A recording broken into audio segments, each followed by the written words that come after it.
латишський полк в царській Росії воювали найомники. Ковни били. Під іменем Латишський полк дійсно то сражалися найомники з усіх держав Європи.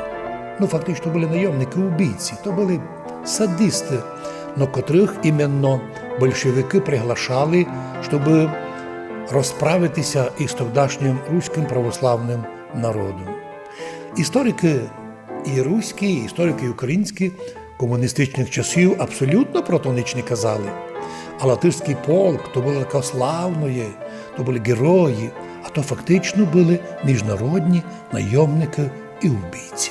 У всі періоди, де совершаються революції, перевороти, сили, захвати власти, обов'язково кличуть туди і міжнародних найомників. То практика до сих пір не відмінена, но важно, що ми маємо то пам'ятати, щоб не сумніватися, що происходило у європейських странах, що происходить у нас. Ми мусимо речі такі називати своїми іменами і ніколи за них не забувати.